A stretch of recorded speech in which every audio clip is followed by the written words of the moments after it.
இப்போ பொட்ட பிள்ளை நீங்க பெத்து வச்சிருக்கிறீங்களா?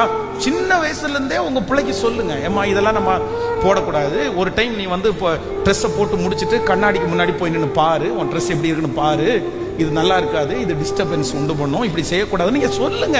நீங்க சொல்லாட்டி என்ன பண்றது? சில பிள்ளைங்க சொன்னா கேட்க மாட்டாங்க, நம்ம ஒன்றும் பண்ண முடியாது. சில சொன்னா கேட்காத மனைவி இருப்பாங்க, சில சொன்னா கேட்காத கணவன் இருப்பாங்க, சில சொன்னா கேட்காத பிள்ளைங்க இருப்பாங்க. நம்ம ஆனா நீங்க சொல்றது உங்களுடைய கடமை. கண்டும் காணாம பார்த்தும் பார்க்காம நீ இருக்கக்கூடாது. நீங்க சொல்லி கீழ்ப்படியல அப்படின்னா அது அவங்களுக்கு சார்ந்தது, நம்ம ஒன்றும் பண்ண முடியாது. ஆனா இந்த மாதிரி சொல்லி நான் இப்ப சொல்லணும், நான் உங்களுடைய ஊழியக்காரன். சிலர் கோச்சுக்கலாம், சிலர் வருத்தப்படலாம், என்ன பண்ண முடியும்? என்னுடைய ஸ்தானம் அந்த மாதிரி உங்களுக்கு கொடுத்து சொல்லிதான் ஆகணும். அதனால சொல்லிட்டேன். இப்போ நீங்க கேட்கல அப்படின்னு சொன்னா ஓகே ரைட், ஒன்றும் பிரச்சனை இல்லை, உன் வாழ்க்கை நீங்க வாழுங்க, அதெல்லாம் ஒன்றும் தப்பு இல்லை. ஆனாலும் ஒரு நாள் கர்த்தர் உங்களை நியாயத்திலே கொண்டு வந்து நிறுத்துவார் என்று அறி.